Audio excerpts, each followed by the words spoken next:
Bismillahirrahmanirrahim. Assalamu alaikum dear students. I am Ataur Rahman.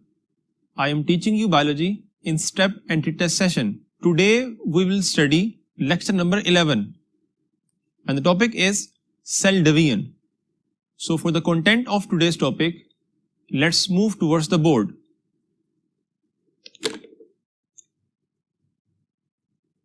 First content of today's topic is cell cycle, and within cell cycle we discuss interphase, further subphases of interphase G1, S, G2 phase, and then mitotic phase, and last में cytokinesis, then detail of mitosis, and within mitosis process of mitosis and significance of mitosis. Mitosis के बाद जो second type है division की वो meiosis है, and within meiosis we discuss process of meiosis and significance of meiosis. So first content is cell cycle. So to understand the cell cycle हम एक question देखते हैं, and question is cell cycle is a sequence of changes which involve alpha is period of growth, beta is replication of tissue, Charlie is period of no metabolism, and delta is replication of organ. अब इन 4 option में एक option correct है, and that is alpha, कि cell cycle period of growth है. इसके अलावा और कौन से इवेंट है सेल साइकिल के, कि सेल रेप्लिकेट करता है अपने डीएनए को, सेल साइज में ग्रो करता है और फिर डिवाइड कर जाता है. इन तमाम इवेंट्स को हम कोलेक्टिवली सेल साइकिल कहते हैं और इसको फर्दर फेजेस में डिवाइड किया जाता है. फर्स्ट फेज इंटरफेज है. सो सेल साइकिल की फेजेस को अंडरस्टैंड करने के लिए एक क्वेश्चन देखते हैं, and the question is cell cycle comprises of how many phases. Alpha is 1, beta is 2, Charlie is 3, delta is 4. Then the answer is 2. 1 is the interphase, second is the M phase, या उसे हम कहते हैं mitotic phase, and the interphase is further divided into 3 phases. One is the G1 phase, second is S phase, and third one is G2 phase, and M phase is the dividing phase. अब G1, S, G2 इनमें कौन से events होते हैं, इन्हें देखने से पहले एक और बहुत इंपॉर्टेंट पॉइंट है, और वो G0 phase का है, कि G0 phase is not the phase of cell cycle because it's a phase of cell life cycle. क्योंकि G0 phase सेल साइकिल से आउटसाइड आती है. हम पढ़ेंगे कि जब सेल डिवाइड करता है, इसे हम कहते हैं पोस्ट माइटोटिक फेज. तो पोस्ट माइटोटिक फेज में सेल लीव करता है G1 फेज को और एंटर होता है G0 फेज में. और ह्यूमन बॉडी में किसी एक पर्टिकुलर टाइम में जो मोस्ट ऑफ सेल हैं वो किस फेज में एग्जिस्ट करते हैं, वो G0 फेज में एग्जिस्ट करते हैं. दैट्स मीन अगर आपको क्वेश्चन आ जाए कि मोस्ट ऑफ सेल किस फेज में है, तो आप G0 कहेंगे. और अगर किसी सेल की एग्जांपल हो, फॉर एग्जांपल अगर न्यूरॉन सेल की एग्जांपल हो कि न्यूरॉन सेल इस वक्त किस फेज में है, तो आप कहेंगे वो G0 फेज में है. मसल सेल इस वक्त किस फेज में है, तो आप कहेंगे वो G0 फेज में है. इसी तरह से बोन सेल किस फेज में है, तो आप कहेंगे वो G0 फेज में है. इसे फंक्शनल फेज ऑफ सेल भी कहा जाता है, क्योंकि इसमें सेल नॉर्मली बॉडी में फंक्शन कर रहा होता है, डिवाइड की तरफ मूव नहीं करता. और इसी स्टेज में सेल हाईली डिफरेंशिएट भी होता है, बिकॉज फंक्शन कर रहा है, तो फंक्शन करने के लिए जो उसको स्ट्रक्चर चाहिए वो भी इसमें क्या होता है, डेवलप होता है. That's mean as compare to the other different phases, सबसे हाईली सेल डिफरेंशिएट कब होगा, वो G0 फेज में होगा. तो ये बात आपने याद रखनी है for the multiple choice question. इन फेजेस की फर्दर डिटेल स्टडी करने के लिए हम मूव करते हैं towards the next part of the board.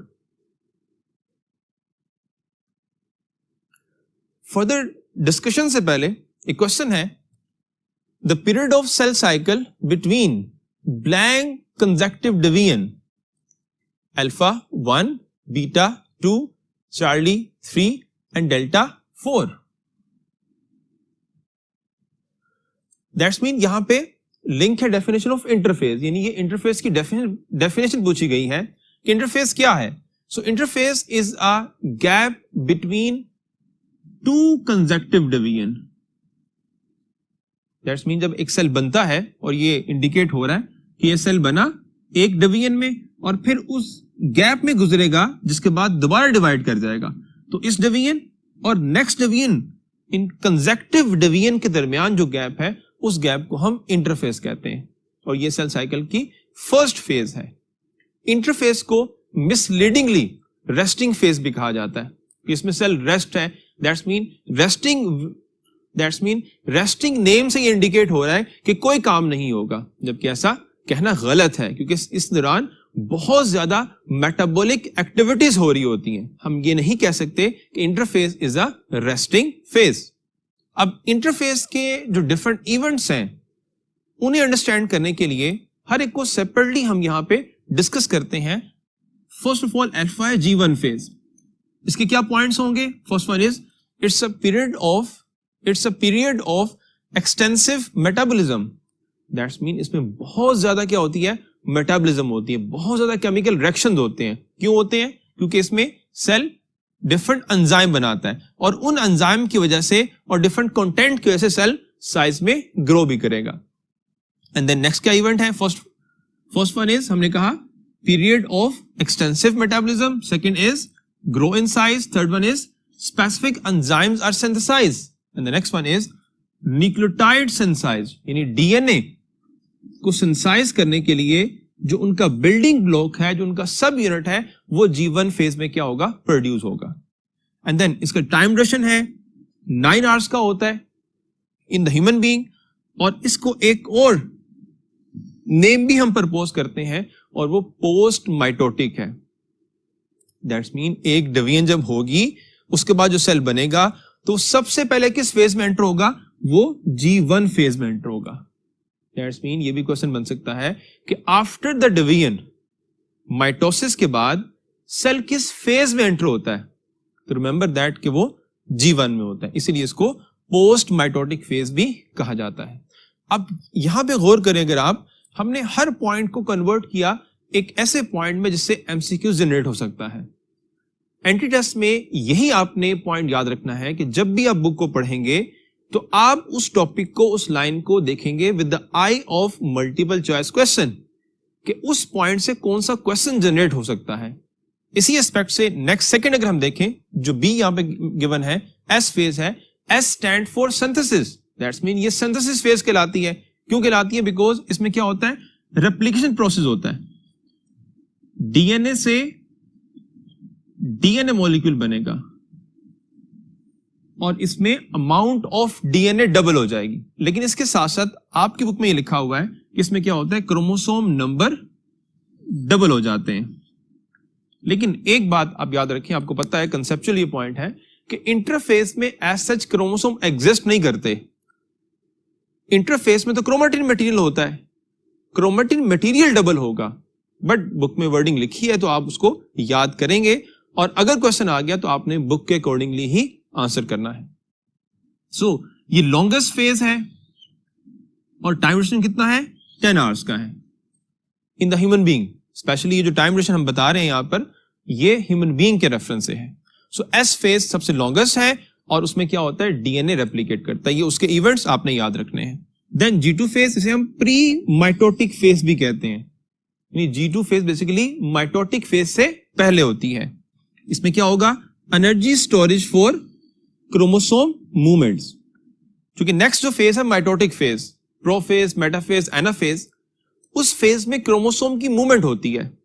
पहले वो ऑर्गेनाइज्ड होंगे, विद इन साइटोप्लाज्म डिस्पर्स कर जाएंगे एंड विद इन साइटोप्लाज्म फिर वो सेंटर में ऑर्गेनाइज होंगे, फिर वो ऑपोजिट पोल की तरफ मूव करेंगे। तो ये जो मूवमेंट ऑफ क्रोमोसोम है, इसके लिए एनर्जी रिक्वायर्ड होती है। तो G2 फेज में वो एनर्जी स्टोर होगी। इसके अलावा क्या होगा? आरएनए बनेगा and plus microtubules for spindle formation क्या होगा? स्पिंडल फाइबर क्या होगा? सिंथेसाइज होंगी। अब यहां पे पॉइंट आपने याद रखना है कि अगर आपको क्वेश्चन आए कि जो स्पिंडल फाइबर हैं उनकी कंपोजिशन क्या है, और एक क्वेश्चन ये आ सकता है आपको कि माइक्रोट्यूब्यूल्स की कंपोजिशन क्या है, इन दोनों में डिफरेंस है। अगर क्वेश्चन हो रिगार्डिंग द स्पिंडल फाइबर्स तो आप कहेंगे आरएनए एंड माइक्रोट्यूब्यूल, ये दोनों मिलकर बना रहे हैं क्या? Spindle fibres. और अगर क्वेश्चन आए रिगार्डिंग माइक्रोट्यूब्यूल्स तो आप कहेंगे प्रोटीन बेसिकली माइक्रोट्यूब्यूल्स को बना रही होती है। तो ये डिफरेंट पॉइंट्स को आपने याद रखना है। और जो टाइम ड्यूरेशन है वो 4.5 आवर्स का है, दैट्स मीन 4 घंटे और 30 minute. And the last one is shortest phase, but ये पॉइंट याद रखना है कि ये शॉर्टेस्ट फेज ऑफ इंटरफेज है। इंटरफेज की शॉर्टेस्ट है, as a whole cell cycle की जो शॉर्टेस्ट फेज है वो एम फेज है, जिसका ड्यूरेशन कितना है? 30 मिनट्स का है। सो अगर क्वेश्चन आपको हो कि शॉर्टेस्ट फेज ऑफ इंटरफेज, तब आप G2 कहेंगे, और अगर क्वेश्चन हो कि shortest phase of cell cycle तो फिर आप एम फेज कहेंगे। और ये एम फेज और उसके अलावा डिफरेंट जो अदर फेजेस हैं उनकी डायग्राम में पॉइंट मेंशन है। फॉर एग्जांपल सेल बना थ्रू माइटोसिस, अब बनने के बाद एंटर हुआ G1, जिसको हमने कहा था ये पोस्ट माइटोटिक फेज है, और फिर सेल लीव करेगा इसको और कहां पे चला जाएगा? G0 फेज में चला जाएगा। इसलिए हमने कहा कि G0 phase is the functional phase और मोस्ट ऑफ सेल इसी में एग्जिस्ट करेंगे। और कुछ सेल तो ऐसे हैं कि जब वो G0 फेज में एंटर होते हैं तो through out the life of the human being और डिफरेंट और ऑर्गेनिज्म में, लेकिन यहां पे हम एग्जांपल कोट करेंगे ह्यूमन बीइंग की, वो G0 फेज में ही रहेंगे। फॉर एग्जांपल जो न्यूरॉन सेल है वो डिवाइड नहीं करते, वो एक दफा बने G0 फेज में एंटर हुए, डिफरेंशिएट हो गए, अब वो इसी में रहेंगे और इस वक्त भी इसमें है, आगे भी इसी में रहेंगे। इसके अलावा आई सेल है, वो भी G0 फेज में ही है। और बहुत सारे एग्जांपल भी हैं, लेकिन आपकी बुक में 2 एग्जांपल गिवन है, neuron cell and the eye cell.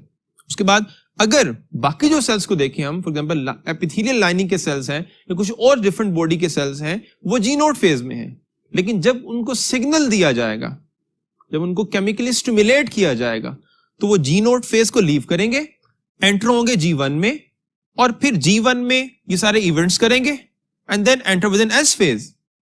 S phase से further G2 phase, G2 phase से डिवाइड करेंगे, 2 सेल बनेंगे और फिर वो एंटर हो जाएंगे अगेन G1 से लीव करके G0 फेज में।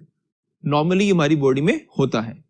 सो सेल हमेशा G1 फेज में नहीं रहेगा, वो G1 में जब आएगा तो लीव करके G0 की तरफ जाएगा। तो ये सेल साइकिल में जो इंटरफेज है उसके डिफरेंट पॉइंट्स आपने याद रखने हैं। इसमें एक और पॉइंट गिवन है, यानी अगर ड्यूरेशन हम कैलकुलेट करें, इसको एड अप करें, तो ह्यूमन बीइंग में जो सेल साइकिल है, एक सेल 1 दिन में डिवाइड करेगा, जबकि यीस्ट में यही जो एस्पेक्ट है वो 90 मिनट्स का है।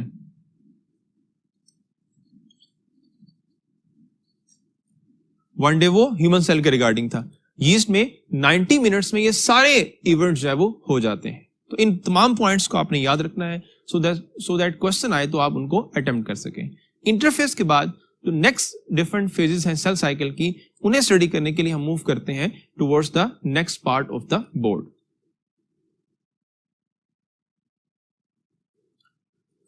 Second phase of the cell cycle, जिसको हमने एम फेज कहा था। M phase stand for mitotic phase, यानी इसमें माइटोसिस होगी। And what is the definition of mitosis? इसमें क्या होता है? एक सेल डिवाइड करता है और 2 सेल बनाता है, यानी हम कहते हैं this one is the parental cell और ये 2 क्या है? डॉटर सेल हैं। सो एक पेरेंटल सेल डिवाइड करेगा और 2 डॉटर सेल बनाएगा, लेकिन उसमें क्या इवेंट होगा कि अगर इसमें सपोज दैट हम कहते हैं कि 40 क्रोमोसोम है, तो डॉटर सेल में भी क्या होगा? 40 क्रोमोसोम ही एग्जिस्ट करेंगे। So similar number of chromosome, ये माइटोसिस का इंपॉर्टेंट फीचर है कि जब सेल डिवाइड करता है थ्रू माइटोसिस तो उसमें क्रोमोसोम नंबर चेंज नहीं होते। उसके बाद माइटोसिस के बारे में एक और पॉइंट है बहुत इंपॉर्टेंट कि mitosis can take place in, alpha option है हैप्लॉइड सेल, बीटा ऑप्शन है डिप्लॉइड सेल, चार्ली ऑप्शन है haploid and diploid, and delta is triploid. तो रिमेंबर दैट माइटोसिस के लिए कोई स्पेसिफिक कंडीशन रिक्वायर्ड नहीं है, कि माइटोसिस बाउंड नहीं है कि सेल मस्ट बी डिप्लॉइड और सेल मस्ट बी हैप्लॉइड। दोनों सेल में माइटोसिस हो सकती है। तो इसका आंसर होगा चार्ली, हैप्लॉइड सेल और डिप्लॉइड सेल। ट्रिप्लॉइड सेल इसलिए नहीं बिकॉज नॉर्मली डिफरेंट जो एग्जांपल्स हैं लिविंग थिंग्स में, नॉर्मल सेल ट्रिप्लॉइड नहीं होता मोस्ट ऑफ लाइफ में, एक्सेप्शंस हैं, लेकिन मोस्ट ऑफ लाइफ की हम बात कर रहे हैं। अब इसमें अगर एग्जांपल देखें कि कौन सा डिप्लॉइड सेल है जिसमें माइटोसिस होती है और कौन सा हैप्लॉइड सेल है जिसमें माइटोसिस होती है। जर्मिनल एपिथेलियल सेल्स की इनिशियल स्टेजेस माइटोसिस की हैं, उसके अलावा बॉडी में जहां ग्रोथ हो रही है, जहां डेवलपमेंट हो रही है, वहां सारी की सारी क्या है, माइटोसिस है। ये डिप्लॉइड सेल की एग्जांपल है। हैप्लॉइड की एग्जांपल अगर हम देखें तो फंजाई हमने पढ़ा था कि मोस्ट ऑफ द टाइम में फंजाई अपने लाइफ में मोस्ट ऑफ टाइम में हैप्लॉइड रहती है। फंजाई डिप्लॉइड होती ही तब है जब उसमें सेक्सुअल रिप्रोडक्शन होती है। तो फंजाई के हाइफी कैसे डिवाइड करेंगे, फिर थ्रू माइटोसिस डिवाइड करेंगे। और स्पोर कैसे बनेंगे उनमें, थ्रू माइटोसिस बनेंगे, क्योंकि एसेक्सुअल रिप्रोडक्शन स्पोर हैप्लॉइड होंगे किसमें, विद इन द फंजाई। तो हैप्लॉइड सेल की एग्जांपल आपने याद रखनी है, ये फंजाई में और इस तरह से कुछ और ऑर्गेनिज्म में भी है। सो माइटोसिस की अकरेंस के बाद next one is phases of the mitosis. 2 phases हैं, one is called as karyokinesis, second is the cytokinesis. Karyokinesis, karyo का मतलब होता है nucleus. So what is karyokinesis? It's a division of nucleus. आपने definition याद रखनी है कि it's a division of nucleus. And what is cytokinesis? It's a division of cell. अब यहां पे पॉइंट याद रखना है कि डिफरेंट स्टूडेंट्स ये समझते हैं कि cytokinesis is the division of cytoplasm. Cytoplasm divide तो होता है, लेकिन उसकी डिवीजन से सेल डिवाइड हो जाता है। इसलिए हम साइटोकाइनेसिस की डिवीजन एज अ होल यही करते हैं कि it's a division of the cell. तो अगर क्वेश्चन में आपको आ जाए तो आपने डिवीजन ऑफ सेल को मार्क करना, बिकॉज यही एग्जैक्ट और सही पॉइंट है। क्वेश्चन है, how many centrioles are found in a non dividing cell. अब यहां पे जो की पॉइंट है इस क्वेश्चन का, वो नॉन डिवाइडिंग है। दैट्स मीन जब सेल डिवाइड नहीं कर रहा, तो नॉन डिवाइडिंग सेल में आंसर होगा 2, बिकॉज सेंट्रियोल पेयर फॉर्म में एग्जिस्ट करते हैं। तो एक नॉन डिवाइडिंग सेल में 2 सेंट्रियोल, दैट्स मीन 1 पेयर होगा। और डिवाइडिंग का वर्ड हम कर दें, इसको रिमूव कर दें और डिवाइडिंग हो तो फिर क्या होगा, फिर आंसर डेल्टा 4। दैट्स मीन उसमें 2 पेयर्स एग्जिस्ट करेंगे। एक सेंट्रियोल इस तरह से होता है पेयर, एक पेयर यूं एग्जिस्ट करता है और सेकंड पेयर क्या होता है, यूं एग्जिस्ट करता है। तो ये पॉइंट हो गया रिगार्डिंग द सेंट्रियोल। और एक और इंपॉर्टेंट पॉइंट कि सेंट्रियोल वो ऑर्गेनेल है जो within the cell bipolarity के रिस्पॉन्सिबल है। यानी सेल में जो 2 एंड्स जनरेट होते हैं ड्यूरिंग द माइटोसिस और ड्यूरिंग मियोसिस, उसकी रिस्पॉन्सिबल ऑर्गेनेल कौन है, तो वो भी क्या होगी, सेंट्रियोल होगी। सेकंड एक और क्वेश्चन है, how many sets of microtubules originate from each pair of centrioles. यानी जब सेंट्रियोल डुप्लीकेट होगी and just start of prophase या ऑपोजिट एंड की तरफ जाएगी, तो वहां पर जब पहुंचेगी तो उससे कितने सेट ऑफ माइक्रोट्यूब्यूल्स ओरिजिनेट होंगे, सिंगल की बात की जा रही है।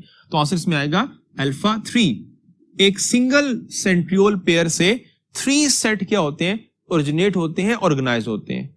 And as a whole cell में कितने सेट फिर ऑर्गेनाइज होंगे, एज अ होल सेल में दोनों सेंट्रियोल पेयर से 6 सेट ऑफ माइक्रोट्यूब्यूल्स क्या होंगे, ऑर्गेनाइज होंगे।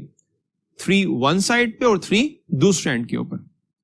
और वो क्या होते हैं, वो बेसिकली एस्टर होते हैं और स्पिंडल होते हैं। इन एस्टर और स्पिंडल में आपने पॉइंट याद रखना है कि वो फाइबर जो रेडिएट आउटवर्ड होगा वो एस्टर है और ये वन सेट होगा। और आउटवर्ड का मतलब यहां से देखें डायग्राम में कि दिस वन इज सेंट्रियोल, तो बाहर की तरफ यानी टुवर्ड्स सेल मेम्ब्रेन। इनवर्ड का मतलब टुवर्ड्स साइटोप्लाज्म है, लेकिन यहां पे outward that's mean towards cell membrane. Second spindle है, स्पिंडल के 2 पॉइंट हैं। फर्स्ट ऑफ ऑल इसमें कितने सेट होंगे, 2 सेट होंगे। सेकंड इज ये रेडिएट करेगा inward, that's mean towards the cytoplasm. और इसमें फर्दर टाइप्स हैं। One type is called as kinetochore, यानी स्पिंडल जो इनवर्ड रेडिएट हो रहे हैं, इनमें से कुछ को हम किनेटोकोर कहेंगे। और ये वो फाइबर होंगे जो बाइंड करेंगे किनेटोकोर रीजन के साथ। और सेकेंडली पोलर माइक्रोट्यूब्यूल्स, ये वो ट्यूब्यूल्स हैं जो दूसरे एंड से आने वाले, फॉर एग्जांपल यहां भी एक सेंट्रियोल पेयर है, यहां से आने वाले फाइबर के साथ जो अटैच होंगे उन्हें हम कहेंगे पोलर माइक्रोट्यूब्यूल्स। और बुक में एक स्पेसिफिक वर्ड यूज किया गया है कि पोलर माइक्रोट्यूब्यूल्स बेसिकली इंटरडिजिटेट होते हैं। डिजिट्स का मतलब होता है फिंगर। अगर अपनी फिंगर को यू ऐसे पेनिट्रेट करें तो हम इसे कहते हैं इट्स अ इंटरडिजिटेट्स। तो they are called as the polar microtubules. So ये पॉइंट आपने याद रखना है। और इनको कलेक्टिवली हम कहते हैं माइटोटिक ऑपरेटर्स, जिसमें दो कंपोनेंट होंगे, one is the aster, second is the spindle. अब एस्टर और स्पिंडल, इनकी कंपोजिशन क्या है? They are made up of microtubules and plus small amount, trace का वर्ड है, ट्रेसेस ऑफ आरएनए, यानी बहुत कम अमाउंट में आरएनए एग्जिस्ट करेगा। So this is the mitotic operators. Division को फर्दर पढ़ने से पहले टू इंपॉर्टेंट पॉइंट्स हैं जिनको आपने क्लियर करना है, जिसमें से एक क्रोमेटिन है and second is chromosome. Chromatin हम कहते हैं कि fine thread like structure within the nucleus of non dividing cell, यानी जब सेल डिवाइड नहीं कर रहा तब सेल में क्रोमेटिन ऑब्जर्व होगा। और कैसा होगा? फाइन थ्रेड लाइक स्ट्रक्चर होगा। And what is chromosome? Thin thread होगा इनिशियली थिन थ्रेड होगा। कितनी थिकनेस होगी? 0.25 माइक्रोमीटर से 50 माइक्रोमीटर, और ग्रेजुअली थिक होगा। और फिर जब थिक होगा तो हम कहेंगे फाइनली वो क्या है? वो ये क्रोमोसोम है। और इस एक क्रोमोसोम में इसके दो क्रोमेटिड है एंड इन्हें कहते हैं, they are called as sister chromatids. That's mean एक क्रोमोसोम के पास दो सिस्टर क्या होंगे? क्रोमेटिड जो है वो एग्जिस्ट करेंगे। सो ये डिफरेंस आपने याद रखना है कि क्रोमेटिन और क्रोमोसोम क्या होते हैं। इनके बाद फेजेस ऑफ माइटोसिस हैं, फेजेस ऑफ माइटोसिस, और उसमें फर्दर चूंकि कैरियोकाइनेसिस फर्स्ट है तो phases of karyokinesis, first one is prophase, second is metaphase, third one is anaphase and last one is the telophase. इन फेजेस के इवेंट्स को पढ़ने के लिए हम मूव करते हैं towards the next part of the board. Dear students, चूंकि हम प्रोफेज, मेटाफेज, एनाफेज, टेलोफेज को पढ़ रहे हैं फॉर द एंटी-टेस्ट सेशन, इसमें डिफरेंट पॉइंट्स को आपने याद रखना है। और एक पॉइंट डायग्राम के रेफरेंस से है और सेकंड पॉइंट उनमें इवेंट्स के रेफरेंस से है। दोनों पैटर्न से क्वेश्चन आ सकता है, क्योंकि अगर डायग्राम गिवन हो और आपसे कहा जाए कि जो डायग्राम आपको नजर आ रही है इसमें सेल किस फेज में है, तो वो आप बता सके। और दूसरा, अगर स्टेटमेंट में कोई इवेंट मेंशन हो और आपसे पूछा जाए कि ये इवेंट किस फेज का है, तो अगर आपको याद होंगे तो आप इन तमाम इवेंट्स को रिलेट कर सकते हैं फेज के साथ। तो फर्स्ट ऑफ ऑल देखें, प्रोफेज फर्स्ट इवेंट क्या है? क्रोमेटिन गेट्स कंडेंस, यानी जो अभी हमने पढ़ा है क्रोमेटिन ये कंडेंस होता है और क्रोमोसोम में कन्वर्ट होता है। सेकेंड इवेंट क्या है? न्यूक्लियर एनवेलप डिसअपीयर, यानी जो न्यूक्लियस के अराउंड बाउंड्री है ये डिसअपीयर होना शुरू हो जाएगी, तो nuclear envelope disappears. Third one is nuclear material release in cytoplasm, यानी जब न्यूक्लियर एनवेलप डिसअपीयर हो जाएगा, गायब हो जाएगा, तो जो भी कंटेंट है विद इन द न्यूक्लियस वो कहां पे आ जाएगा? विद इन साइटोप्लाज्म, जिससे साइटोप्लाज्म मजीद विस्कस हो जाएगा। So nucleoli disappear. So what is nucleoli? Nucleoli या न्यूक्लियोलस इसे हम कहते हैं, जो कंडेंस और डार्कली स्टेन स्ट्रक्चर है विद इन द न्यूक्लियस। और वो चूंकि क्रोमेटिन है, जब क्रोमेटिन कंडेंस हो रहा है तो वो भी क्या हो जाएगा? डिसअपीयर हो जाएगा। So chromatin, so nucleoli disappear. Mitotic apparatus organized, यानी जो स्पिंडल फाइबर है और एस्टर है वो क्या होंगे? ऑर्गेनाइज हो जाएंगे। And last one is the cytoplasm become viscous. और डायग्राम में आपको नजर आ रहा है कि इसमें डिफरेंट इवेंट्स में ये जो है ये लेट प्रोफेज है। हर फेज को फर्दर हम डिवाइड करते हैं, अर्ली प्रोफेज जिसमें उसके इवेंट स्टार्ट होंगे और जब एंड हो जाएंगे तो वो लेट फेज कहलाएगी, यानी लेट प्रोफेज। और लेट प्रोफेज एक्चुअल में स्टार्ट है किस चीज का? मेटाफेज का, उसे हम कहेंगे अर्ली मेटाफेज। इसी तरह से आगे फर्दर हम उसको डिस्कस करेंगे। सो ये नजर आ रहा है आपको डायग्राम में कि सेंट्रियोल ऑपोजिट एंड पर है, एस्टर बन चुके हैं, स्पिंडल बन चुके हैं, लेकिन स्पिंडल अभी अटैच नहीं हुए विद द क्रोमोसोम, लेकिन पोलर माइक्रोट्यूब्यूल्स आपस में इंटरडिजिटेट हो चुके हैं। So this one is the end of the prophase. इसी से क्या होगा? स्टार्ट होगी metaphase. And what is metaphase? First event क्या होगा? स्पिंडल फाइबर अटैच, और कहां पे अटैच होंगे? With the chromosome. और स्पिंडल फाइबर में से स्पेशली किनाइटोकोर फाइबर अटैच होंगे। सेकंड क्या होगा?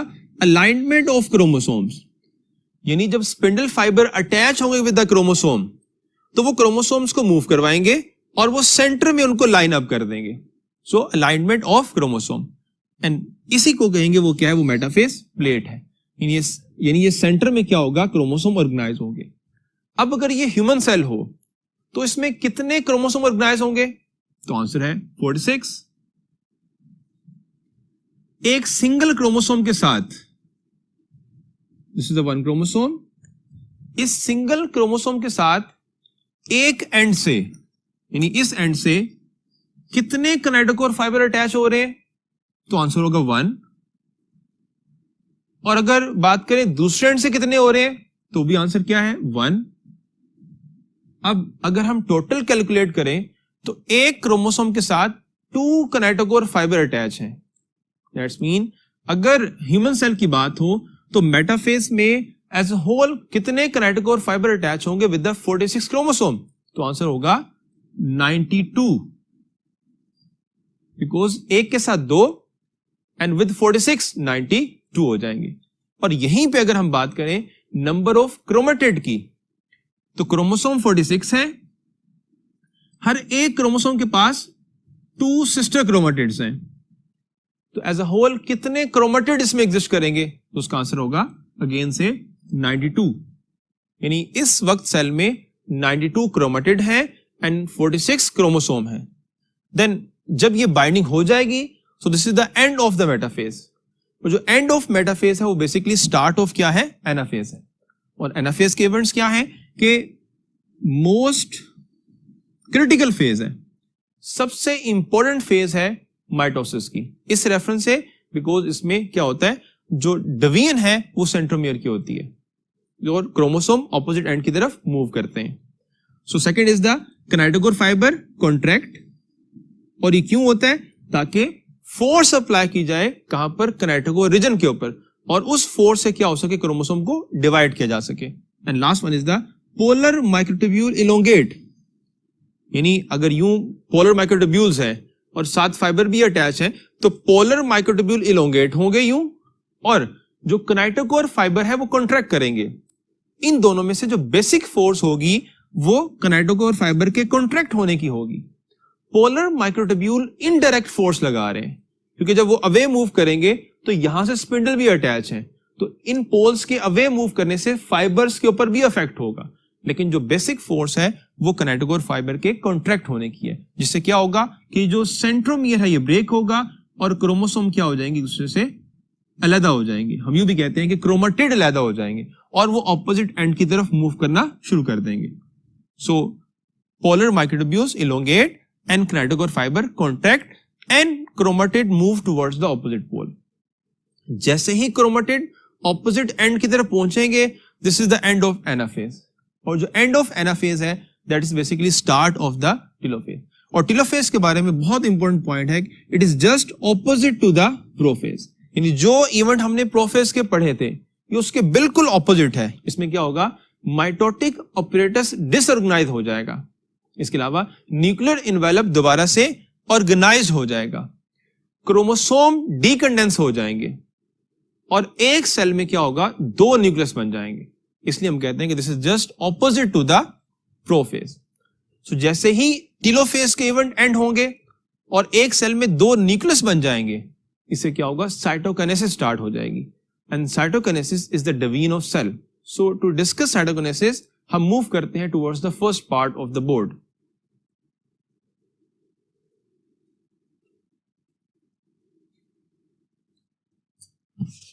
Dear students, after karyokinesis, let's discuss cytokinesis. Cytokinesis is the division of cell. And to understand cytokinesis in plant and animal cell, let's discuss a question. Cytokinesis in animal cell is initiated by alpha is ester, beta is spindle fibers, Charlie is actin and myosin, and delta is contractile ring. So इस question में जो first option given है aster, this is the right option, because animal cell में at the end of the telophase जो astral fibres हैं, they send signal towards the cell membrane. तो इसलिए initiate by the aster. अब aster में आपने ये पॉइंट अंडरस्टैंड करना है कि एस्टर होते क्या है बेसिकली, सेंट्रियोल पेयर फॉर्म में और कुछ माइक्रोट्यूब्यूल्स इनसे आउटवर्ड रेडिएट्स होती हैं, इनको कलेक्टिवली हम एस्टर कहते हैं और इन फाइबर्स को हम एस्ट्रल फाइबर कहते हैं। सो ये पॉइंट याद रखना है। उसके बाद नेक्स्ट एक्टिन एंड मायोसिन के बारे में पॉइंट है। कब ये आंसर होगा, ये उस वक्त होगा कि एस्टर फाइबर किसको इनिशिएट करेंगे, किसको एक्टिवेट करेंगे, या फिर कंडक्टाइल रिंग किन प्रोटीन से मिलकर बनता है, तब आप आंसर करेंगे एक्टिन एंड मायोसिन। और एनिमल सेल साइटोकिनेसिस में जो क्लीवेज फोरस है वो कौन बनाएगा, तो फिर आंसर होगा delta contractile ring, because actin and myosin protein जब यहां एक्टिवेट होंगी तो ये इनसाइड मूव करेंगी मेम्ब्रेन, जिससे क्या होगा, क्लीवेज फोरस यहां बनेगी और फिर एनिमल सेल 2 में डिवाइड कर जाएगा। और उसमें एक बहुत इंपॉर्टेंट पॉइंट है, जो प्लांट और एनिमल सेल का डिफरेंस भी बनता है, क्योंकि एक टॉपिक आपका है एंटीटेस्ट का, प्लांट और एनिमल सेल में डिफरेंस। तो उसमें आपने याद रखना है कि एनिमल सेल में साइटोकिनेसिस में सेल शेप चेंज होगी। और सेकंड एक और डिफरेंस यहां पे हमने देखा कि एनिमल सेल में जो साइटोकिनेसिस है उसमें एस्टर फाइबर इन्वॉल्व है और उसमें एक्टिन मायोसिन प्रोटीन है और कंडक्टाइल रिंग है, जबकि ऐसा प्लांट सेल में नहीं होता। Second, to understand cytokinesis in the plant cell, question is in plant cell cytokinesis occurs with the help of alpha is Golgi apparatus, beta is phragmoplast, Charlie is contractile ring and delta is metaphase plate. And the right option is beta, phragmoplast. Because plant cell जब divide करता है after the telophase 2 cell में, तो phragmoplast से division होती है। और phragmoplast किससे बनेगा, phragmoplast small vesicle से बनेगा, जिन vesicles को हम phragmoplast vesicles कहते हैं। और ये वेसिकल्स किस ऑर्गेनेल से बनेगी, तो उसका आंसर क्या होगा, उसका आंसर है गोल्जी ऑपरेटस। दैट्स मीन अगर स्टेटमेंट में क्वेश्चन आपसे ये हो कि फ्रेगमोप्लास्ट की जो वेसिकल्स हैं वो किस ऑर्गेनेल से जनरेट होती हैं, तो आप कहेंगे गोल्जी ऑपरेटस। और ये भी क्वेश्चन आपको आ सकता है कि फ्रेगमोप्लास्ट वेसिकल्स गोल्जी ऑपरेटस के किस एंड से जनरेट होंगी, फॉर्मिंग फेज से या फिर मेच्योरिंग फेज से। तो ऑब्वियसली वी नो दैट कि जो वेसिकल्स सेल में वर्क करती हैं वो maturing phase of Golgi apparatus से डेवलप होंगी। Next one is we know that contractile ring जो होता है ये एनिमल सेल में होता है, प्लांट सेल में नहीं होता। और मेटाफेज प्लेट हम कहते हैं जो क्रोमोसोम जो है वो मेटाफेज में लाइन अप होते हैं सेल के सेंटर में, उसको मेटाफेज प्लेट कहा जाता है। अब यहां भी डिफरेंस है, प्लांट सेल में division with help of phragmoplast, और शेप के रेफरेंस से अगर हम देखें तो there is no change in shape, no change in shape. तो ये एक डिफरेंस हो गया between plant and animal cell. After the cytokinesis हम नेक्स्ट देखते हैं कि माइटोसिस का सिग्निफिकेंस क्या है, इसका बेनिफिट क्या है। और सिग्निफिकेंस में 2 डिफरेंट हमारे पास एस्पेक्ट हैं कि पहले हम नेगेटिव इंपैक्ट देखेंगे, यानी नेगेटिविटी क्या है माइटोसिस की, and then towards the positive effect of the mitosis. Negative effect में एक कंडीशन है, हम कहते हैं tumour. And what is tumour? Tumour is unwanted clone of cells, यानी ऐसे सेल्स बॉडी में बन जाएंगे जो अनवांटेड है। एक सेल है, इसमें सेल साइकिल की जो डिफरेंट प्रोटीन्स हैं जब वो डिस्टर्ब होंगी तो उसमें डिवीजन कंट्रोल में नहीं रहेगी, and as a result of this क्या होगा, एक हमारे पास क्लोन आएगा सेल्स का जो अनवांटेड है, बॉडी उसको रिक्वायर्ड नहीं करती लेकिन बन गया। इसे हम कहते हैं ये क्या, ये ट्यूमर है और ये माइटोसिस के रिजल्ट में बनेगा। रीजन क्या है, इसकी कॉजेस क्या है? म्यूटेशन इसकी रीजन है कि वो प्रोटीन्स जो रेगुलेट कर रही हैं सेल साइकिल को, उनमें म्यूटेशन होगी और वो रिलेट करती है जीन के साथ। दैट्स मीन जीन में म्यूटेशन होगी और उससे प्रोटीन डिस्टर्ब हो जाएगी और सेल साइकिल कंट्रोल में नहीं रहेगी, उससे ट्यूमर होगा। सो म्यूटेजेंस आर द फैक्टर्स जो म्यूटेशन कॉज करवाते हैं। और यहां से लिंक करें इस टॉपिक को विद चैप्टर नंबर 20, वहां म्यूटेशन का डिटेल टॉपिक आपने पढ़ा हुआ है कि म्यूटेशन को हम 2 कैटेगरी में क्लासिफाई करते हैं। एक क्रोमोसोमल म्यूटेशन है जो क्रोमोसोम लेवल पर होगी, और सेकंड पॉइंट म्यूटेशन है जो बेस लेवल पर होती है। और वहां पे डिफरेंट फर्दर टाइप भी मेंशन है, पॉइंट म्यूटेशन की एंड क्रोमोसोमल म्यूटेशन की। और रीजन म्यूटेजेंस, जिसमें रेडिएशंस हैं और हैवी मेटल्स हैं। और कितनी म्यूटेशन, ये भी ऑब्जेक्टिव के लिए इंपॉर्टेंट है, मिनिमम 3 और मैक्सिमम 20 म्यूटेशन जो है that will leads towards the cancer और ट्यूमर। अब नेक्स्ट इफेक्ट ऑफ म्यूटेशन क्या होगा, यानी जब म्यूटेशन अकर होगी तो उससे क्या चेंज आएगा कि एक नॉर्मल सेल ट्यूमर सेल में कन्वर्ट हो जाएगा। म्यूटेशन के दो इफेक्ट जो हमने देखे, one is cell break contact and second is proliferate unlimitedly. ये दो इफेक्ट कैंसरस ट्यूमर से रिलेट करते हैं, जो कि एक टाइप है ट्यूमर की जिसको मैलिग्नेंट ट्यूमर भी कहा जाता है, जिसको हम आगे फर्दर डिस्कस करेंगे। लास्ट जो पॉइंट है वो है characteristics of cancer cell. First one is कि ये लेस डिफरेंशिएट होगा, और second is high nucleus to cytoplasmic ratio होगी, और थर्ड पॉइंट एक और है कि इसका जो टेम्परेचर है, जो हीट है, इस पॉइंट की ज्यादा होगी, बिकॉज मैनी टाइम माइटोसिस हो रही है तो मेटाबॉलिक एक्टिविटीज ज्यादा होंगी, इसलिए इसकी heat as compared to the other body part वो ज्यादा होगी। So to discuss the types of tumor, let's move towards the next part of the board. Types. Two different types हैं, one is the benign tumor and second is the malignant tumor. Benign tumor की properties क्या है कि ये small होगा in size और plus ये localised होगा। दैट्स मीन जिस भी एरिया में डेवलप हुआ है, सपोज दैट ये लिवर में है, तो अगर ये यहां पर है तो बहुत स्मॉल इन साइज होगा और ये लोकलाइज्ड यहीं पे रहेगा, यहां से फर्दर प्रोलिफरेट नहीं करेगा। सेकंड, मैलिग्नेंट ट्यूमर है जो डीलोकलाइज होता है, और अभी हमने बात पढ़ी भी इससे पहले कि ये ज्यादा जो है वो डेंजरस होता है और इसके साथ साथ ये प्रोलिफरेट करता है। किस तरह से? टू डिफरेंट वे है, invasive and metastatic. Invasive locally है, दैट्स मीन उसी ऑर्गन में, सपोज दैट अगर ये लिवर में यहां डेवलप हुआ है तो ये लिवर में ही सेकेंडरी एरिया बनाएगा ग्रोथ का और इस तरह से लिवर में प्रोलिफरेट करेगा। But with in the metastasis ये यहां से सेल रिमूव होगा और ब्लड वेसल में आ जाएगा।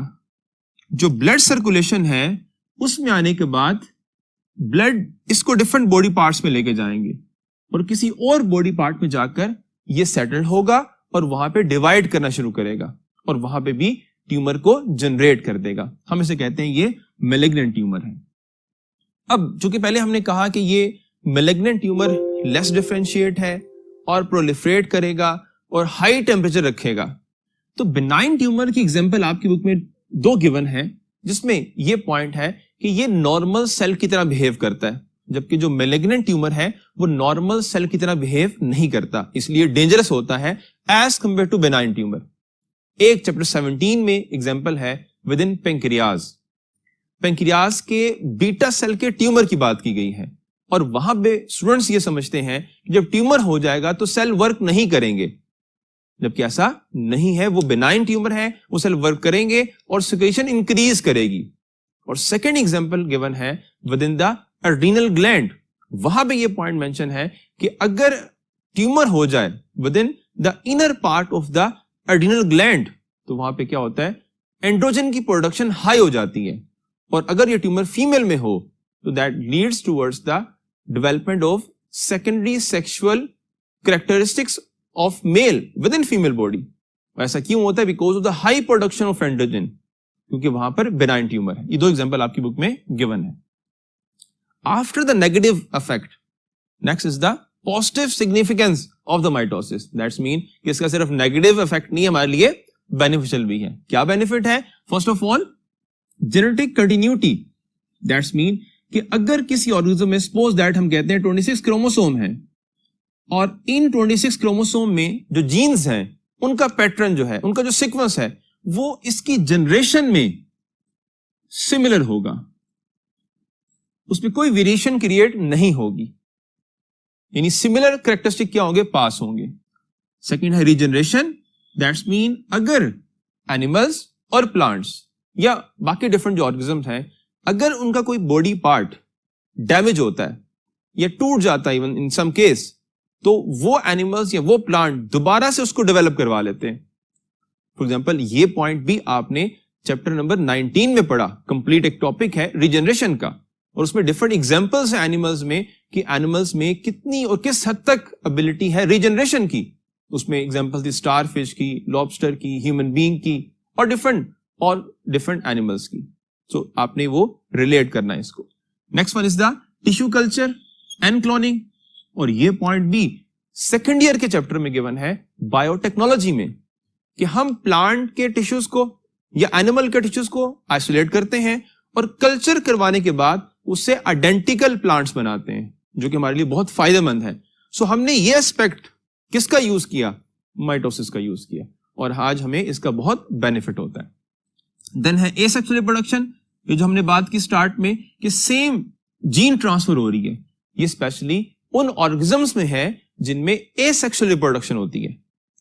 And last one is development and growth. जितने भी मल्टी सेलुलर एनिमल्स और प्लांट्स हैं उनमें ये फिनोमेना बहुत इंपॉर्टेंट है, बिकॉज प्लांट और एनिमल की डेवलपमेंट में फर्टिलाइजेशन होती है और जाइगोट एक सिंगल सेल होता है, बट प्लांट्स और एनिमल्स मल्टी सेलुलर हैं। तो हाउ इट इज पॉसिबल कि एक सिंगल जाइगोट जो कि वन सेल पे कंसिस्ट करता है, ये एक ऐसा प्लांट या एनिमल जनरेट करता है जिसमें मिलियंस ऑफ सेल हैं? तो ऑब्वियसली बिकॉज ऑफ माइटोसिस है। So these are the different significance of the mitosis. और माइटोसिस के लिए हमें पता है, हमने ये बात पहले कही है कि माइटोसिस डिप्लॉयड और हैप्लॉयड दोनों तरह के सेल में होगी, और तमाम इवन पार्ट्स में होगी, और इवन तमाम ऑर्गेनिजम्स में होगी। ये माइटोसिस का एक इंपॉर्टेंट पॉइंट है। Next one is meiosis. Meiosis को हम रिडक्शन डिवीजन भी कहते हैं, क्योंकि डेफिनेशन में क्या है कि एक पेरेंटल सेल है जो कि डिप्लॉयड है, और इसी से ही आप पॉइंट पिक कर लें और याद रखें कि मियोसिस के लिए कंडीशन है, और कंडीशन क्या है कि सेल डिप्लॉयड होगा तो मियोसिस होगी, अदरवाइज मियोसिस नहीं होगी। सो एक पेरेंटल सेल पहले मियोसिस 1 से प्रोसीड करेगा और 2 सेल बनाएगा, और उनमें जो क्रोमोसोम नंबर है as compare to parental cell वो हाफ हो जाएगी। देन मियोसिस 2 होगी और उससे फर्दर 4 सेल बन जाएंगे। यानी हम ये कहते हैं कि पेरेंटल सेल डिवाइड करेगा और 4 डॉटर सेल बनाएगा। इस टाइप ऑफ डिवीजन को हम मियोसिस कहते हैं। And students, I think so Apple वाले इससे बहुत इंप्रेस हुए, इसीलिए उन्होंने अपने कैमरा को कन्वर्ट किया एक पेरेंटल कैमरा से 4 में। बहरहाल ये एक डिफरेंट पॉइंट था। मियोसिस के और जो डिफरेंट एस्पेक्ट्स हैं उनके लिए देखें, अकरेंस कहाँ पे होती है? प्लांट्स और एनिमल्स दोनों में होगी, लेकिन डिफरेंस ये है कि प्लांट्स में स्पोर फॉर्मेशन में और एनिमल्स में गैमीट फॉर्मेशन में मियोसिस होगी। दैट्स मीन अगर प्लांट्स में गैमीट्स बनेंगे तो वो माइटोसिस से बनेंगे, मियोसिस से नहीं बनेंगे। अब स्टूडेंट्स, यहां भी एक ऐसा पॉइंट है जिसको आपने अपनी बुक में एक और चैप्टर से रिलेट करना है, और वो भी मैंने आपसे कहा कि एनिमल्स में गैमीट फॉर्मेशन में मियोसिस होगी। लेकिन अगर आपको क्वेश्चन यहां पे आ जाए कि वो कौन से एनिमल्स हैं जिन एनिमल्स में गैमीट फॉर्मेशन में मियोसिस नहीं होती, तो अब याद करें वो कौन सा पॉइंट है। आई थिंक सो आपको याद आ गया होगा कि 18 चैप्टर में आप लोगों ने पढ़ा कि हैप्लॉइड पार्थिनोजेनेसिस, यानी हैप्लॉइड ऑर्गेनिज्म है और हैप्लॉइड से ही बना है, यानी फीमेल में हैप्लॉइड एग है, वही डेवलप करेगा और हैप्लॉइड मेल ड्रोन्स बनेंगे। ये एग्जांपल आप याद रखें कि वो कौन से एनिमल्स हैं जिनमें थ्रू माइटोसिस गैमीट्स बनते हैं। एक्सेप्शंस हर जगह एग्जिस्ट करती हैं। नेक्स्ट वन इज सब स्टेजेस ऑफ मियोसिस। मियोसिस की 2 फर्दर सब स्टेजेस हैं, मियोसिस 1 जिसको हम रिडक्शन डिवीजन कहते हैं, एंड मियोसिस 2 जो जस्ट लाइक माइटोसिस है इवेंट्स के एतबार से। जिस तरह से पैटर्न इवेंट्स का होता है माइटोसिस में, सेम वैसे ही मियोसिस 2 में होता है। अब मियोसिस 1 हम कहते हैं एक्चुअल रिडक्शन फेज है, और इसकी फर्दर 2 फेजेस होंगी। One is the interphase and second is the M phase.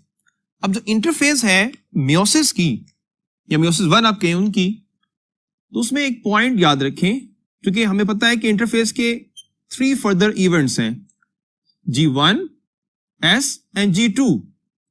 लेकिन यहां पे आपने मल्टीपल चॉइस क्वेश्चन के लिए याद रखना है कि मियोसिस की इंटरफेस में G2 एग्जिस्ट नहीं करेगी, क्योंकि एस फेज के बाद क्या होता है, क्रोमेटिन कंडेंस होना शुरू हो जाता है and condensation is a property of prophase, इसलिए हम कहते हैं कि G2 फेज एग्जिस्ट नहीं करेगी। लेकिन स्टूडेंट्स ये बात समझते हैं, ये कंसेप्ट बना लेते हैं कि अगर G2 फेज नहीं है तो उसके इवेंट्स भी नहीं है, लेकिन ये बात याद रखें कि G2 फेज इतनी इंपॉर्टेंट है या उसके इवेंट्स इतने इंपॉर्टेंट हैं कि without the events of G2 phase further division proceed नहीं हो सकती। और रिकॉल करें कि क्या इवेंट्स थे, फर्स्ट ऑफ ऑल था माइक्रोट्यूब्यूल्स बनेंगी and second is energy accumulate होगी for the movement of chromosome. So events होते हैं, लेकिन इवेंट्स कहां पे होते हैं, प्रोफेज 1 में होते हैं, बिकॉज एस फेज के बाद क्या स्टार्ट हो जाएगी, प्रोफेज 1 स्टार्ट हो जाएगी। चूंकि मर्ज हो गई इसलिए हम उसको करते हैं निग्लेक्ट, हम कहते हैं प्रोफेज स्टार्ट हो गई है तो G2 जो है उसमें एग्जिस्ट नहीं करेगी। सो ये पॉइंट आपने याद रखना है। So prophase 1 first feature longest phase है among the meiosis 1 and meiosis 2 भी, and with a comparison of metaphase of mitosis भी, क्योंकि इसकी फर्दर 5 डिफरेंट जो है वो क्या है, फेजेस हैं।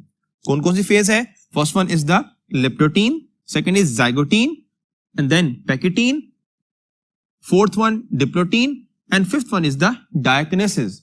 अब इन डिफरेंट फेजेस ऑफ प्रोफेज 1 में जो पॉइंट्स आपने याद रखने हैं जो आपके एमडीके टेस्ट के लिए इंपॉर्टेंट है वो कौन कौन से हैं। फर्स्ट ऑफ ऑल लेप्टोटीन में फर्स्ट इवेंट है क्रोमोसोम कंडेंस होंगे और क्या हो जाएंगे, विजिबल, शॉर्ट एंड थिक। यानी यही अगर पॉइंट मैं स्टेटमेंट में कन्वर्ट कर दूं तो आंसर क्या होगा, लेप्टोटीन। सेकंड पॉइंट आपने याद रखना है कि इसमें क्या होता है, cell increase in size. So question आपको आ सकता है कि इन तमाम इवेंट्स में से सेल इंक्रीज इन साइज कब करता है, तो वो लेप्टोटीन में है। नेक्स्ट इसका इवेंट है homologous chromosome start getting close to each other, then इसका टाइम ड्यूरेशन है फ्यू आवर्स में होगा। सो टाइम ड्यूरेशन भी आ सकता है कि इनमें से कौन सी फेज है जो फ्यू आवर्स तक रहेगी। देन जाइगोटीन है, इसमें क्या होगा, pairing starts and that's mean कि सिनेप्सिस क्या होगा, प्रोसेस या फिनोमेना स्टार्ट होगा। एंड टाइम ड्यूरेशन क्या है, लास्ट फॉर डेज, ये इसका टाइम है, लास्ट 4 डेज ये इसका टाइम है। Then next one is pachytene, सबसे इंपॉर्टेंट फेज है किस इसकी, प्रोफेज 1 की। इसमें क्या होता है, first of all synapses completed यानी पूरी हो जाती है, उसमें क्या होगा, और more and more thick chromosome, यानी क्रोमोसोम पहले थिक होना शुरू हुए थे लेकिन इसमें मजीद क्या होंगे, वो थिक होंगे। यानी इसका मतलब है कि लेप्टोटीन में कंडेंसेशन खत्म नहीं होती, फर्दर आगे कंटिन्यू रहती है, लेकिन स्टार्ट बस यहां पर होती है। देन क्या है, क्यासमेटा फॉर्मेशन, दैट्स मीन कि जो क्रोमोसोम्स हैं आपस में जो अटैचमेंट करते हैं, सिनेप्सिस बनाते हैं, और वी नो दैट कि सिनेप्सिस बहुत ही स्पेसिफिक होती है, point to point, locus to locus, centromere to centromere, ये सारे पॉइंट आपने याद रखने हैं।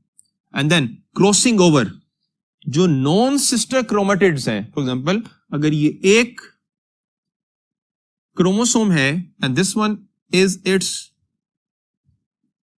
होमोलॉग, तो इसमें क्या होगा, this one and this one ये आपस में नॉन सिस्टर क्रोमेटिड्स हैं। सो नॉन सिस्टर क्रोमेटिड्स अपने पार्ट्स का एक्सचेंज करेंगे, this exchange is called as the crossing over. और इसका टाइम ड्यूरेशन क्या है, 4 डेज, वीक्स और इवन ईयर्स। अब पैकेटीन को भी हम एक और पॉइंट से या चैप्टर से रिलेट करते हैं और वो चैप्टर नंबर 18 है। चैप्टर 18 में आप लोगों ने पढ़ा अबाउट द oogenesis, और आपने ये बात पढ़ी कि जो फीमेल है उसमें oogenesis का प्रोसेस स्टार्ट होगा बिफोर बर्थ और प्राइमरी oocyte बन जाएंगे। अब आप याद रखें, अगर क्वेश्चन आपको आ जाए कि प्राइमरी oocyte मियोसिस की किस फेज में है, तो वो प्रोफेज 1 में है। और अगर प्रोफेज 1 गिवन ना हो, ये तमाम फेजेस गिवन हो, तो फिर आंसर क्या होगा, फिर आंसर है पैकेटीन।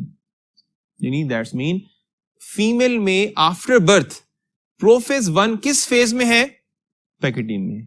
तभी ये कहा कि ये ईयर्स तक रहेगी, बहुत सालों तक रहेगी, क्योंकि एक फीमेल में बर्थ के बाद से लेकर प्यूबर्टी तक प्राइमरी oocyte प्रोफेज 1 की फेज में ही रहता है और वो प्रोफेज 1 की पैकेटीन होती है। तो ये पॉइंट आपने याद रखना है। देन डिप्लोटीन है, इसमें क्या होगा, क्रोमोसोम रिपेल, दैट्स मीन पहले वो क्लोज आए थे फिर वो अवे मूव करेंगे। एंड देन क्या होगा, इसमें एक और इवेंट है कि जो कंडेंसेशन है वो मैक्सिमम हो जाती है। क्वेश्चन ये है कि कंडेंसेशन मैक्सिमम कब होती है, तो आप बताएंगे कि वो विद इन द डिप्लोटीन है।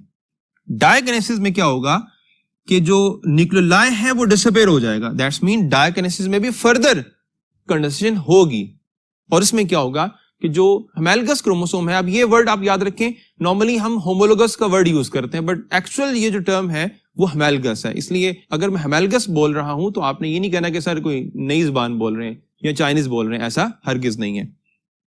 अच्छा, इसमें पॉइंट जो आपने इंपॉर्टेंट याद रखना है और इसको रिप्रेजेंट भी आप कर सकते हैं, एक बहुत कॉमन आजकल जो है इवेंट है कि जब कोई पिक्चर बनानी है तो लोग इस तरह की एक फिगर बनाते हैं। बट अगर इसको रिलेट करें इन इवेंट के साथ, तो भी हमने कहा कि स्टार्ट में क्या होगा, होमोलोगस क्रोमोसोम जो है वो क्लोज आएंगे, पहले क्लोज आएंगे, फिर आपस में अटैच हो जाएंगे, point to point, locus to locus, फिर कियास्मेटा फॉर्मेशन, फिर ओवरलैपिंग, और फिर स्टार्ट मूविंग अवे, और जो लास्ट फेज है डायकिनेसिस उसमें मैक्सिमम अवे मूव कर जाएंगे।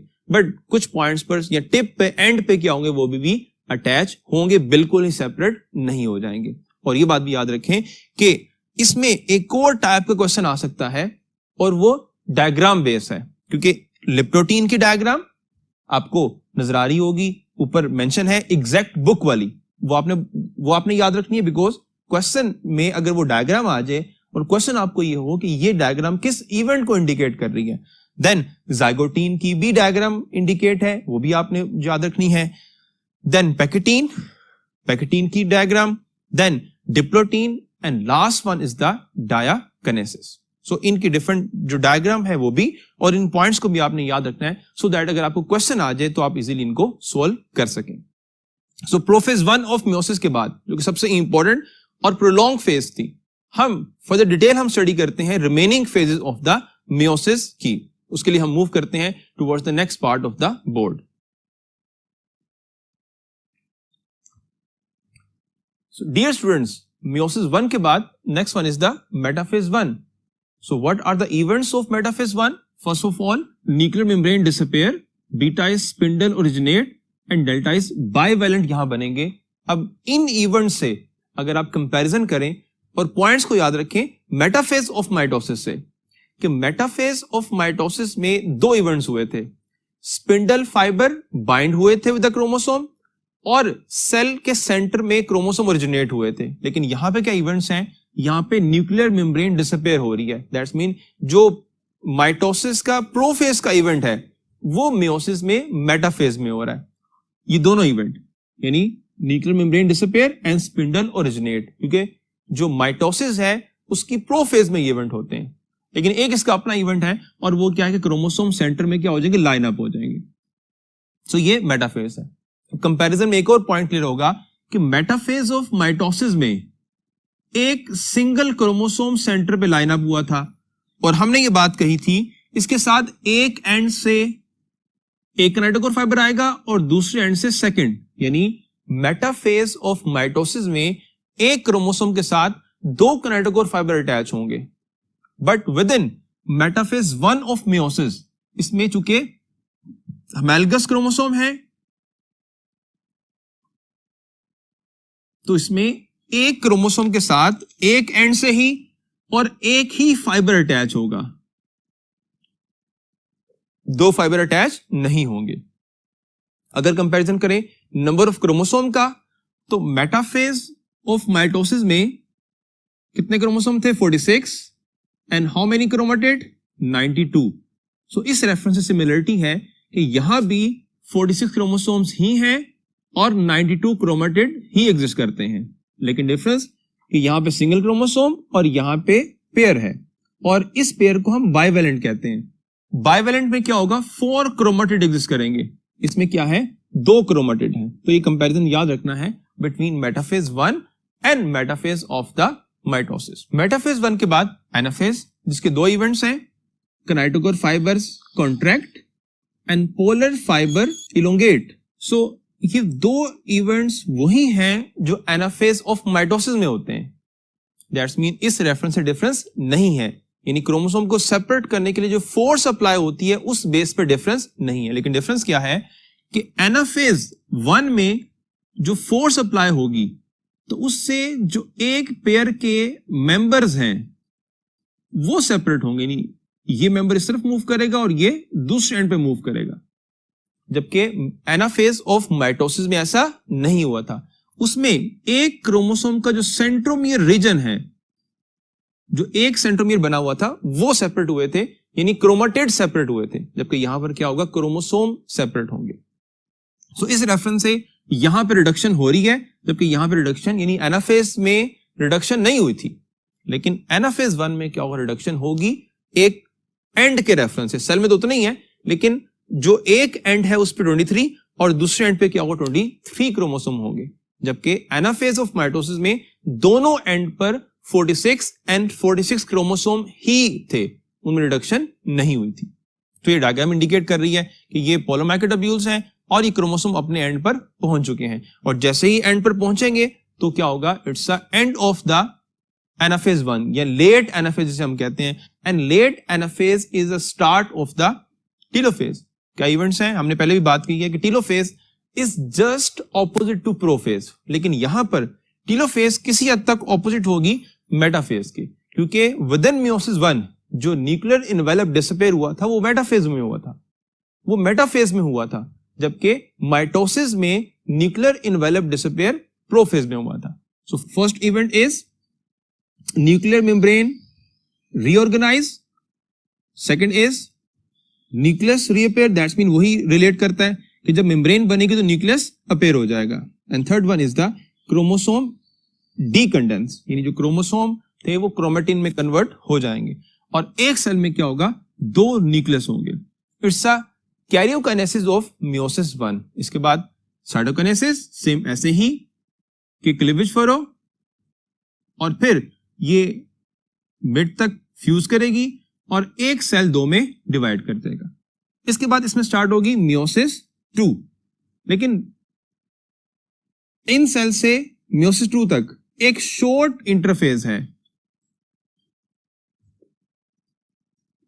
और इस शॉर्ट इंटरफेज में एक पॉइंट आपने याद रखना है कि इस शॉर्ट इंटरफेस में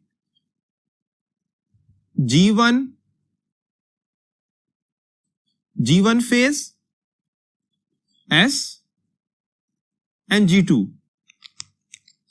G1 फेज होगी, G2 भी होगी, लेकिन S फेज एग्जिस्ट नहीं करेगी।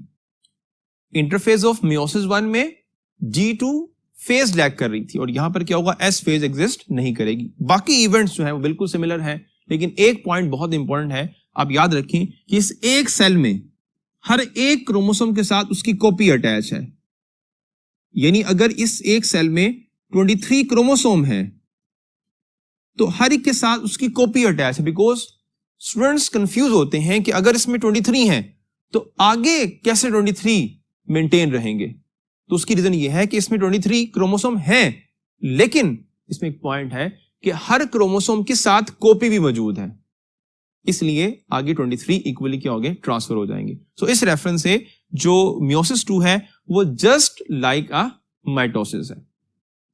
अब मियोसिस 1 और मियोसिस 2 कंपैरिजन में एक पॉइंट बहुत इंपॉर्टेंट है जो मल्टीपल चॉइस क्वेश्चन के लिए है कि मियोसिस 1 में कहीं पे सेंट्रोमियर ब्रेक नहीं कर रहा, लेकिन मियोसिस 2 में क्या होगा, सेंट्रोमियर ब्रेक करेगा, बिकॉज यहां पे क्रोमेटिड सेपरेट होंगे, जबकि यहां पर क्या था, जो हेमैलगस क्रोमोसोम थे वो सेपरेट हुए थे। अब इसी एस्पेक्ट से एक और पॉइंट है कि मेल, ह्यूमन मेल और फीमेल में जो पेयरिंग है उसका डिफरेंस है, और ये डिफरेंस लिंक करता है चैप्टर नंबर 22 के साथ। चैप्टर 22 में आप लोगों ने पढ़ा ह्यूमन बीइंग में जो क्रोमोसोम हैं उनको आप कैटेगराइज करते हैं ऑटोसोमल क्रोमोसोम में एंड सेक्स क्रोमोसोम में, और ये सेक्स क्रोमोसोम फीमेल में XNX और मेल बॉडी में XY होगा। सो अगर पेयरिंग होगी हेमैलगस क्रोमोसोम की तो फीमेल बॉडी में तमाम के तमाम जो पेयर बनेंगे वो हेमैलगस ही होंगे, 22 ऑटोसोमल और एक X क्रोमोसोम का। जबकि मेल बॉडी में जब पेयरिंग होगी तो इसमें 22 जो क्रोमोसोम है वो ऑटोसोमल की पेयरिंग बनेगी, और 23rd की जो पेयरिंग बनेगी वो जो पेयर है 23rd वाला वो हेमलगस 100% नहीं है, उसे हम एनालगस कहते हैं, यानी वो मॉर्फोजेनेटिकली सिमिलर नहीं है। सो इस एस्पेक्ट से आपने याद रखना है। So next one is the importance of meiosis. क्या इंपॉर्टेंस है? फर्स्ट ऑफ ऑल इससे क्रॉसिंग ओवर होगी। प्रोफेज 1 में जो क्रॉसिंग ओवर है that result in a recombination, reshuffling of gene होगी, उससे न्यू कॉम्बिनेशन बनेगा, और वो न्यू कॉम्बिनेशन प्लांट्स और एनिमल्स और बाकी ऑर्गेनिजम्स को वेरिएशन प्रोवाइड करेगा, जिससे इन्वायरमेंट को अडेप्ट करने में हेल्प मिलेगी। सो क्रॉसिंग ओवर हम कहते भी हैं कि रॉ मटेरियल है for evolution. Then random assortment है, यानी 2 फैक्टर आप कह सकते हैं रिकॉम्बिनेशन क्रिएट करेंगे। एक क्रॉसिंग ओवर है और and second after crossing over random assortment है। दोनों से क्या होगा? वेरिएशंस क्रिएट होंगी। And then next is gametogenesis and sporogenesis. ये बात हमने पहले की है कि एनिमल्स में गेमीट फॉर्मेशन में और प्लांट्स में स्पोर फॉर्मेशन में क्या होता है? मियोसिस हो रही होती है। And third point is meiosis की मदद से हमें हेल्प मिलती है कि मेंटेनेंस ऑफ क्रोमोसोम नंबर है in different plants and animals, और उन ऑर्गेनिजम्स में जिनमें सेक्सुअल रिप्रोडक्शन है। मेंटेनेंस के रेफरेंस से माइटोसिस भी कंट्रीब्यूट करती है, बिकॉज हमने पहले बात की थी कि 26 ये मेंटेन रहेंगे नंबर, लेकिन एक डिफरेंस है कि माइटोसिस मेंटेन करती है नंबर ऑफ क्रोमोसोम को विदाउट एनी चेंज, जबकि मियोसिस मेंटेन करेगी नंबर ऑफ क्रोमोसोम को with change. So this is the end of the meiosis. Meiosis के बाद एज अ होल माइटोसिस और मियोसिस की डिफरेंट फेजेस में कंपैरिजन, सो दैट जो क्वेश्चन आपको डिफरेंट आए आप उनको सॉल्व कर सकें, उसके लिए हम मूव करते हैं towards the next part of the board. So mitosis versus meiosis, features क्या हैं? First of all across mitosis दोनों सेल में होगी, haploid and diploid, but meiosis के लिए कंडीशन है कि सेल हमेशा क्या होगा? सेल डिप्लॉइड होगा तो मियोसिस होगी, अदरवाइज मियोसिस नहीं होगी। डिवीजन, माइटोसिस में सेल एक दफा ही डिवाइड करता है और वो डिवाइड करके 2 सेल बना देगा, जबकि मियोसिस में डिवीजन 2 टाइम होती है। पहले एक इनिशियल सेल डिवाइड करेगा और 2 सेल बनेंगे, और वो फर्दर डिवाइड करेंगे 2 सेल में, यानी इसमें डिवीजन 2 टाइम होगी मियोसिस में, पहले मियोसिस 1 और उसके बाद मियोसिस 2। और ये बात भी आप लोगों ने डिटेल में पढ़ी है विद इन चैप्टर नंबर 18, जिसमें 2 प्रोसेस आप लोगों ने पढ़े हैं जो आपके एंटीडा सिलेबस में भी हैं, और वो है spermatogenesis and oogenesis। Daughter cell, mitosis में एक सेल से 2 डॉटर सेल बनते हैं, जबकि मियोसिस में एक, यहां हमने कहा भी कि एक पेरेंटल सेल से आगे फर्दर 4 डॉटर सेल जनरेट होंगे। लेकिन क्या होगा?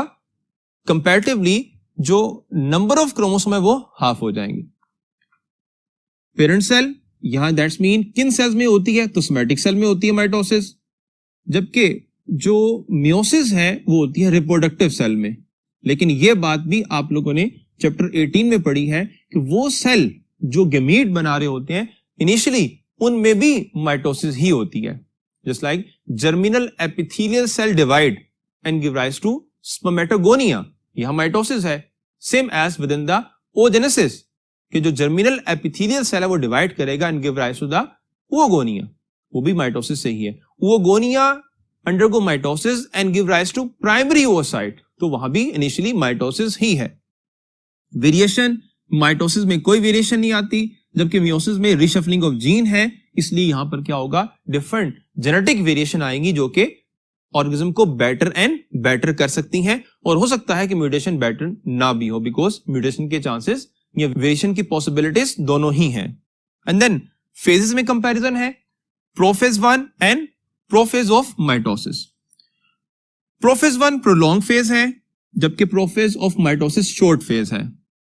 प्रोफेज 1 में बाइवेलेंट बनते हैं, और एक जो बाइवेलेंट होता है उसमें 4 क्रोमेटिड होंगे, जबकि माइटोसिस की प्रोफेज में कोई बाइवेलेंट नहीं है, 0 बाइवेलेंट। G2 प्रोफेज 1 की इंटरफेज में लैग करती है, जबकि प्रोफेज ऑफ माइटोसिस में G2 फेज एग्जिस्ट करती है। इस तरह से अगर कंपैरिजन करेंगे सेकेंड इंटरफेज ऑफ मियोसिस की, तो वहां पे G2 की जगह पर क्या लैग करेगी, S फेज लैग करेगी। एंड लास्ट पॉइंट इज कि जो प्रोफेज 1 है इसकी 5 डिफरेंट सब स्टेजेस हैं जो भी हमने डिस्कस भी की हैं, जबकि प्रोफेज ऑफ माइटोसिस इसमें फर्दर आगे कोई भी सब स्टेज एग्जिस्ट नहीं करती। सो जैसे हमने कंपैरिजन किया between prophase 1 and prophase of mitosis का, सेम ऐसे ही कंपैरिजन है between metaphase of mitosis and metaphase 1, anaphase of mitosis with anaphase 1, and then telophase and telophase of metaphase and telophase of meiosis 1, and then meiosis 2 का comparison with the mitosis. उसमें similarity है number of chromosome के reference से और बाकी events के reference से, इसलिए हमने कहा कि meiosis 2 is just like the mitosis. So with this point आज का लेक्चर हमारा जो है वो एंड होता है। उम्मीद है आपको तमाम पॉइंट्स क्लियर होंगे और आप इनको याद रखेंगे। अल्लाह हाफिज।